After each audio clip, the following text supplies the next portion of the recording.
guys. Gold live market tracking episode 3. So today being Wednesday, we're looking at gold right now. So we can already see where gold is sitting at to tell you what has happened on gold. We're seeing gold at 1790, 1795 right now. This level, psychological level, good psychological level. We have 1800 around above just price is just a bit shy away from 1800. So obviously we can see that push from 1730. We're kind of looking for that rollover to come from this level, right? We're looking for that rollover to come from this level. We made these equal highs here. We purged the equal highs, grab some liquidity, but price refused to roll over to the downside. We did not get that rollover to the downside. Instead, we got this level holding us good support 151, 150. We had that level holding us good support and then push price to the upside. So in terms of, I don't want to give away too much, but in terms of what happens in this region here, in terms of what happened in this region here, this is typically where,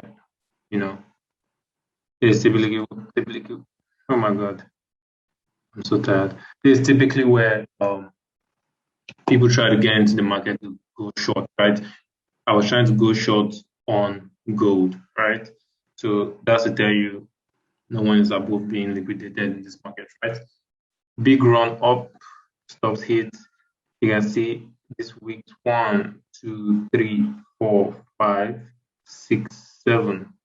7 weeks, all refusing to price was refusing to close below this level, and then we saw that push to the upside.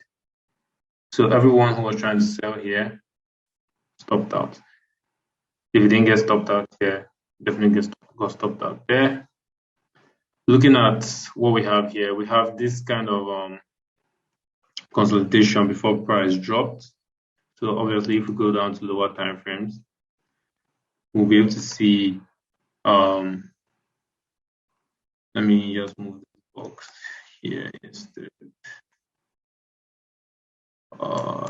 This box up.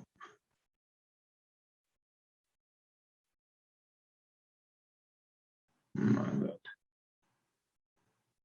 Okay. Having problems with this mouse. Okay, moving price up. We can kind of see this consolidation that we had before the breakout. And now this candle is kind of retesting that big bullish candle, huge momentum rushing into that level. We could see a pull down, or we could see price continue to blast through.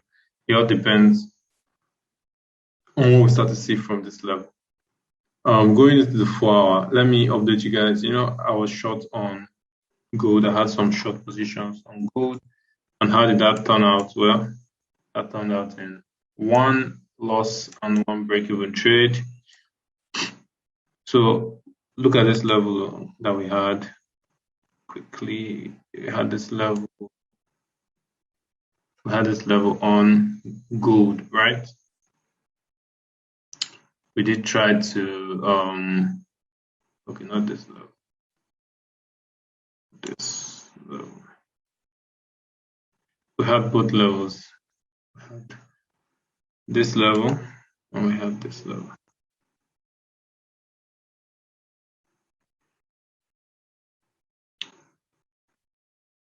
So yes, we did try to go short on gold.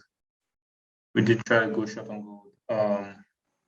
I was trying to go short in these areas, in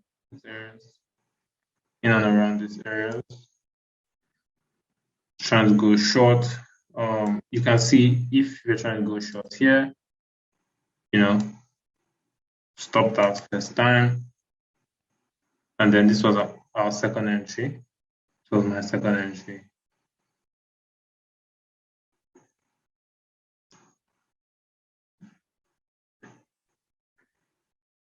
and we took partials on this trade.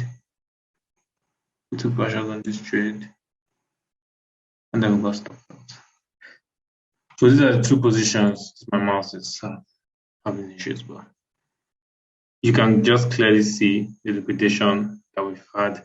I did mention that we could get a pullback on price, but it wasn't really going to like change. Let me go to the 1 hour. Let me see if I can explain better. Yes. Okay. I think this is my trade. I think okay, that's not my entry. This is my entry here. So this was my first entry down here, trying to go short on gold. I did have an entry. I think I had an entry around here, trying to go short on gold. My entry is looking like this. Yeah, trying to go for 1745. We had some pips running our favor. So stopped out of that trade. Had another entry here. Okay, this was our second entry. Sorry about that.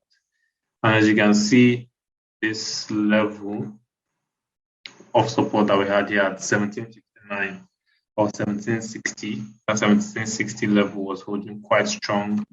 And you can see how many weeks and how many rejections we had into this level, multiple rejections, multiple week rejections. And eventually, when we had the CPI data come out 1:30, by 1:30 today, 1:30 p.m. today, boom, push market to the downside, again inducing more sellers, and then boom, picked up the orders. Liquidity, this was a good demand zone, picked up those orders, boom, to the upside.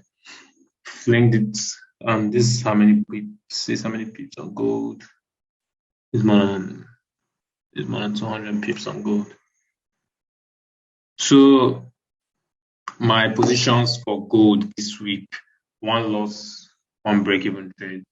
Took partials on that trade, but it wasn't enough. So we're just floating kind of in a bit of drawdown for the week. We're still looking at gold. I'm still looking to see, okay, if price has swept all of this liquidity, then with the way I'm seeing this momentum carrying to the upside, I don't want to see price actually rest. I don't want to see price make a significant pullback. We have these levels here, we have these levels here, we have this demand zone here, and we have lower than that even. So I want to see gold take a rest. So probably tomorrow being Thursday, we might get a reversal on gold. And the reason why we might get a reversal on gold is because of the consolidation we have here, right? This is previous accumulation, distribution. Price has come back to retest that. We could pick up some orders in here, mitigate some blocks and all of that, get some orders, take money from this zone, push it into this zone. If we do break below 1768 again, that's this level here. If we do break below this level again, do some retesting, depending on the price structure we see tomorrow, we could get a good reversal on gold, maybe 100 pips or more. But that's where I'm standing on gold. Gold dealt with a lot of people today, right? And did made some people a lot of money as well. And this is how it works in the currency markets, right? You can see clearly. Don't marry your analysis. Don't get married to your analysis. That's a very, very big takeaway. No matter what analysis you do on the market, no matter how great a setup might look, no matter the opportunities you might see beforehand, don't get married to the setup because the market structure can change at any time, right? There are times where this setup would play out after, purging this liquidity here, taking out this high, push to the upside. There are times this setup will play out to the downside, and there are times it will whack you to the upside, right? But if you don't get married to the analysis and you keep observing market structure every day, then more likely than not, you would get in on a good trade, on a good entry. Sometimes you don't get the first, second entry right. You might get the third entry right. You understand? But you have to keep looking at the market structure, how it's playing out. And you always have to maintain flexibility with your buyers. So this is gold. As you can see, we got that. Let me go back to the hourly. If you go back to episode 2, right, when gold was all the way up here, right, I said I was going to panic out of my trades until we got a good close above here, right? So I did get in on the trades here. I told you we will get a pull down to 1760. Might not necessarily switch the trend, might get a pullback to then go long. We got a pullback to 1760, and then we went all the way to the upside. Sitting currently 1794. We might go all the way up 1800. Psychological level, nice psychological level, 1800, before maybe coming down again. So let's see where we'll be at tomorrow, London session. Let's see what Asia will do. Let's see where we'll be at tomorrow, London session. Thursday is a good day for reversals. Let's see if we'll get any of that. And let's see if we'll get in on any of the trades. Gold. Sweet gold. That's basically it. Did I explain what I was trying to explain? Yes, not panicking out of your trades, right? Let me put this level back on here. So I was trying to go short here. Price rallied all the way up here. I told you,